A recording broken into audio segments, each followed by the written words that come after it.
जय हिंद दोस्तों and welcome to all can study. आज हम बात करेंगे एक ऐसे ऐतिहासिक अदालती मामले की, एक ऐसी कहानी की जिसने भारत में लाखों सरकारी पेंशन भोगियों के जीवन और उनके सम्मान को हमेशा हमेशा के लिए बदल कर रख दिया। ये कहानी है DS नकारा केस की, न्याय के लिए एक बहुत बड़ी लड़ाई की। तो चलिए सबसे पहले इस पूरी कानूनी लड़ाई की जड़ को समझते हैं। आखिर ये सब शुरू कहां से हुआ? सोचकर देखिए, दो लोग हैं, दोनों ने एक ही पद पर एक बराबर सालों तक देश की सेवा की, लेकिन सिर्फ एक दिन के अंतर से रिटायर होने की वजह से उनकी पेंशन में जमीन आसमान का फर्क आ जाता है। जी हां, यही वो अजीब और अन्यायपूर्ण नियम था जिसने इस पूरे मामले को जन्म दिया। हुआ ये कि 1979 में सरकार एक नया, ज्यादा फायदेमंद पेंशन फॉर्मूला लेकर आई। सुनने में तो अच्छा लगता है ना? लेकिन इसमें एक पेच था, एक कट ऑफ तारीख। नियम बना कि जो लोग 31 मार्च 1979 से पहले रिटायर हो गए, वो पुरानी कम पेंशन ही पाते रहेंगे, और जो सिर्फ एक दिन बाद यानी 1 अप्रैल 1979 को या उसके बाद रिटायर हुए, उन्हें मिलेगी नई बढ़ी हुई पेंशन। मतलब रातों रात एक ही जैसे पेंशन भोगी दो अलग अलग वर्गों में बंट गए। अब सवाल ये उठता है कि क्या सिर्फ एक दिन का फर्क किसी के बुढ़ापे की आर्थिक सुरक्षा में इतना बड़ा भेदभाव पैदा कर सकता है?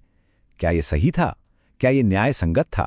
यही सवाल, जो बुनियादी निष्पक्षता का, फेयरनेस का सवाल था, इसके बाद जो कानूनी चुनौती हुई उसके बिल्कुल केंद्र में था। इस साफ साफ दिख रहे भेदभाव और अन्याय के खिलाफ एक शख्स ने आवाज उठाने का फैसला किया।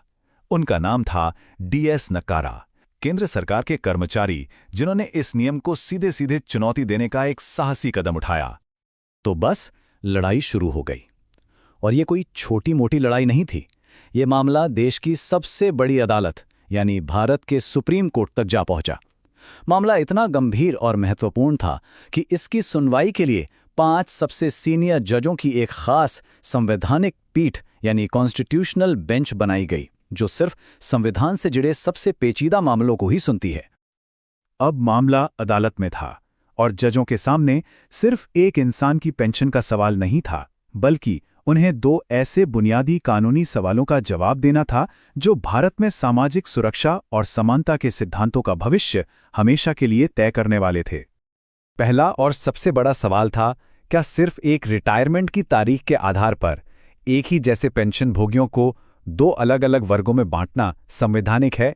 दलील ये दी गई कि ये विभाजन पूरी तरह से मनमाना है, आर्बिट्ररी है, और ये संविधान के अनुच्छेद 14 का सीधा सीधा उल्लंघन है, जो हम सबको कानून के सामने समानता का मौलिक अधिकार देता है। इसके बाद दूसरा सवाल और भी गहरा था, और शायद सबसे जरूरी भी। आखिर ये पेंशन है क्या? क्या ये सरकार की तरफ से दी गई कोई खैरात है, कोई दान है, जिसे वो अपनी मर्जी से किसी को दे और किसी को ना दे? या फिर ये किसी कर्मचारी का कमाया हुआ हक है, एक अर्जित अधिकार है जो उसने अपनी सालों की मेहनत और सेवा से कमाया है? और इस सवाल पर सुप्रीम कोर्ट का जो जवाब आया, वो बिल्कुल साफ और क्रांतिकारी था। अदालत ने कहा, पेंशन कोई इनाम, खैरात या मेहरबानी नहीं है। ये पिछली सेवा के लिए एक स्थगित वेतन है। मतलब ये वो सैलरी है जो रोकी गई थी ताकि बुढ़ापे में काम आए। इस एक लाइन ने भारत में पेंशन की पूरी परिभाषा ही बदल दी। दलीलें पूरी हो चुकी थीं, और अब पूरे देश के लाखों पेंशन भोगियों की निगाहें सुप्रीम कोर्ट पर टिकी थीं। तो चलिए अब चलते हैं इस कहानी के सबसे महत्वपूर्ण मोड़ पर, वो ऐतिहासिक फैसला जिसने सब कुछ बदल दिया। 17 दिसंबर 1982, इस तारीख को याद रखिएगा। ये वो दिन है जब ये ऐतिहासिक फैसला सुनाया गया, और ये दिन इतना ज्यादा महत्वपूर्ण साबित हुआ कि आज भी भारत में इसे हर साल पेंशन भोगी दिवस के रूप में मनाया जाता है। ये शक्तिशाली और दूर तक असर डालने वाला फैसला 5 बहुत ही प्रतिष्ठित जजों की संवैधानिक पीठ ने सुनाया था, और इसकी अगुवाई खुद भारत के तत्कालीन चीफ जस्टिस YV चंद्रचूड़ कर रहे थे। अदालत ने सरकार के हर तर्क को एक एक करके खारिज कर दिया। उन्होंने बिल्कुल साफ शब्दों में कहा, सभी पेंशनभोगी एक ही वर्ग हैं, उन्हें किसी तारीख के आधार पर बांटा नहीं जा सकता। ऐसा करना कृत्रिम और मनमाना और समानता के अधिकार का खुला उल्लंघन है, और इसलिए जो नया फायदेमंद पेंशन फॉर्मूला है, उसका लाभ सभी को मिलना चाहिए, चाहे वो कभी भी रिटायर हुए हों। लेकिन यहां अदालत ने एक बहुत ही व्यवहारिक समाधान भी दिया। उन्होंने आदेश तो दे दिया कि आज से आगे सभी पेंशन भोगियों पर नया फॉर्मूला लागू होगा, लेकिन साथ ही ये भी साफ कर दिया कि किसी को भी पिछले समय का कोई बकाया यानी एरियर नहीं मिलेगा। इससे हुआ ये कि भविष्य के लिए न्याय भी हो गया और सरकार पर अचानक से कोई बहुत बड़ा वित्तीय बोझ भी नहीं पड़ा। तो फैसला आ गया और पेंशन भोगियों को न्याय मिल गया। पर इस कहानी का असर सिर्फ यहीं खत्म नहीं होता। जो बात वाकई में दिलचस्प है वो ये है कि 1982 का ये फैसला आज इतने दशकों बाद भी पेंशन भोगियों के अधिकारों के लिए एक ढाल का काम कैसे कर रहा है। देखिए, इस एक फैसले ने 3 बहुत बड़ी बातें स्थापित कर दी। पहली, पेंशन एक अधिकार है, कोई एहसान नहीं। दूसरी, सरकार समानता के सिद्धांत का पालन करेगी और मनमाने ढंग से भेदभाव नहीं कर सकती।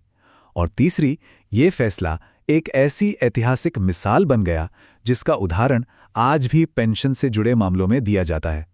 ये 3 सिद्धांत ही भारत में पेंशन न्याय की नींव है। आखिर में ये मामला सिर्फ कानूनी दांव-पेंच के बारे में नहीं है।